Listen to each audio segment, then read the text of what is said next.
Hi folks, it's David here once again, and first of all I want to begin by saying thank you so much for all the likes and comments and feedback that you've given me on my recent videos, and also some of the old ones as well. It's very much appreciated. I've had a few requests in for different tracks to break down for you, and this week I thought I'd try Tears for Fears Mad World. And just to run through this with you, we've got 4 main sequences set up for this one. The BPM that I'm using is 122, and each sequence is made up of 2 bars using the standard 16th pattern for the sequencer. So I'll just begin by playing the 4 sequences for you. So this is sequence 1.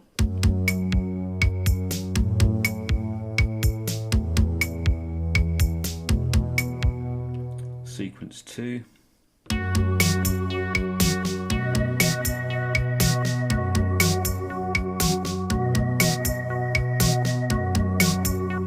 Sequence 3.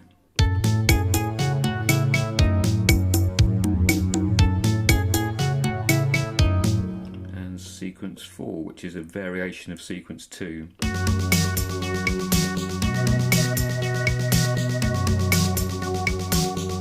Okay, so not that complicated, but I think the complicated part of this one is the drum tracks. So I thought I'd concentrate more on those for you in this video. So let's first of all, on track 1, what I've done, I've made myself a crib sheet here for the drum tracks. So what I'm going to do, I'm just going to isolate the drum track for you and just turn everything off. And then let's start by turning everything off on this drum track. So bear with me a moment while I do this. Something I can't actually set up prior to doing the video. I suppose I could actually pause the video, but it's nice to do it live, I think. I keep hitting that wrong one. Right, so we've got that one going somewhere.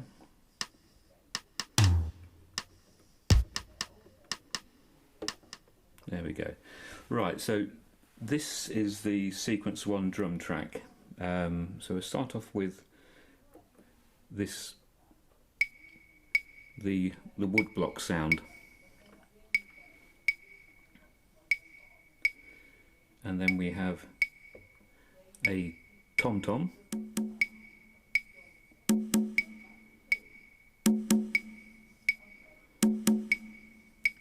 then a tambourine sound,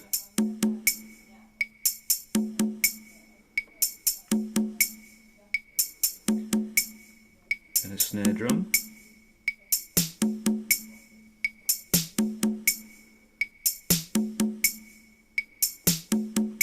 a bass drum,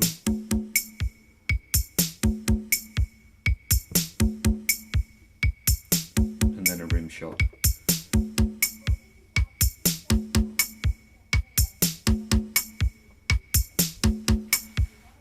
If I bring the instrument in now,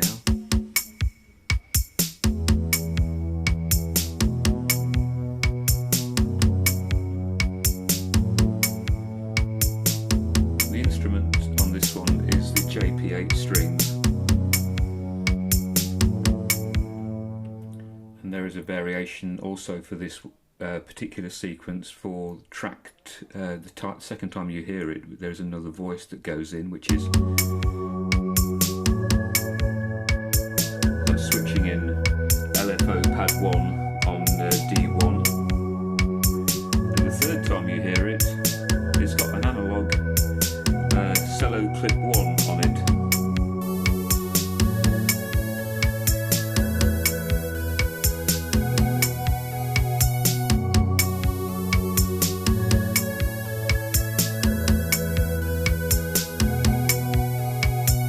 The only sequence in this one where I switch in different voices as it's playing. Sequence 2, have a quick listen to the drum track on that one. Let's just isolate it all again for you and bring the different parts down. So that one,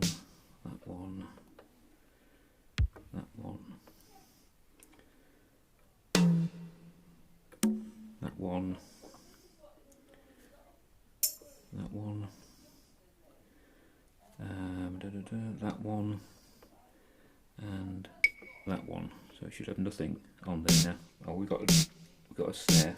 Where's that snare coming? That one there.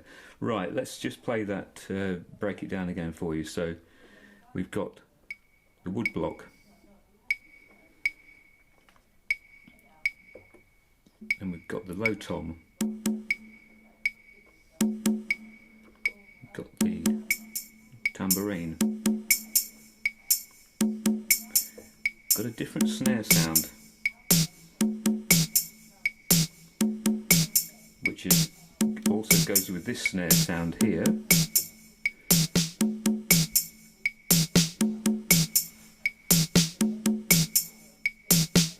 Bass drum is the same, and the ring shot.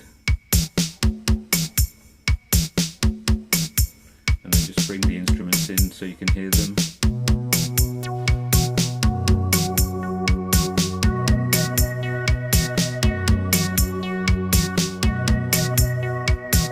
The instruments that I'm using on there is Bass 1 for the analog voice.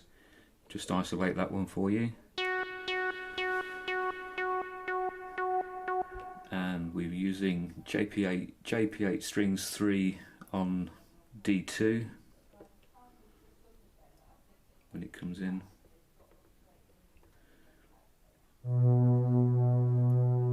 The same as the first part, and we're using LFO pad 1 on D1. Let's bring them all in now.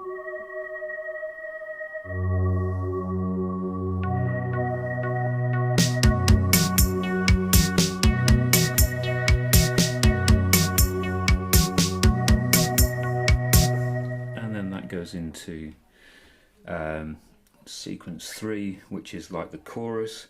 And let's just break the drums down on that one for you in the same way. Not quite so many drum parts on this one, thankfully. That one, those 3. Right. Okay, so I'll start with this end this time. Bring the bass drum in with different bass drum I've used on this chorus part.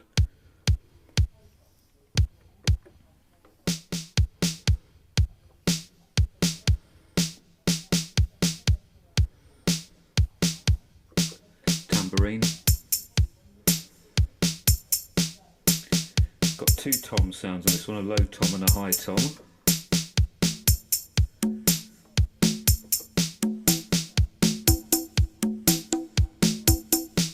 And that familiar woodblock sound.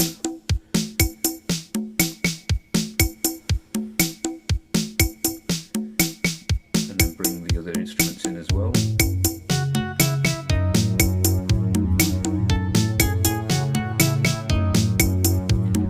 Instruments on this one is pulse bass 1 on analog 1, which sounds like this.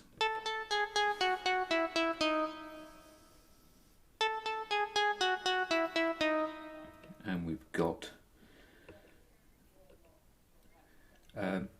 MK50 bass 1 on D2, which sounds like this.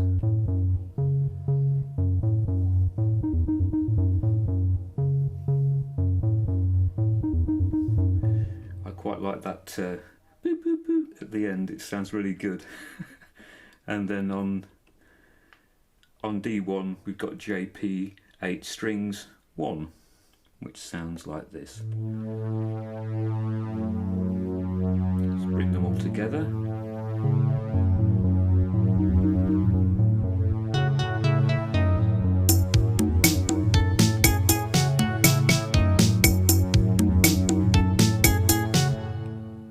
And sequence 4, as I explained, is basically is the same as sequence 1, but with that added drum, this side drum, which is rattling through on every position on the sequencer.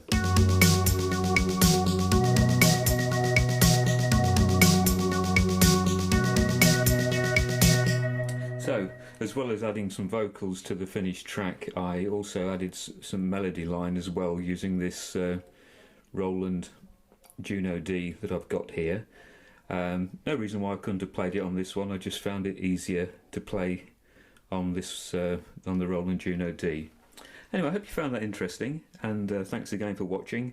If you'd like any more of my sequences explaining, songs explaining, and if I've still got the sequences in the JDXI, I'll certainly have a go at doing them for you. All the best for now. Thanks again. Bye bye.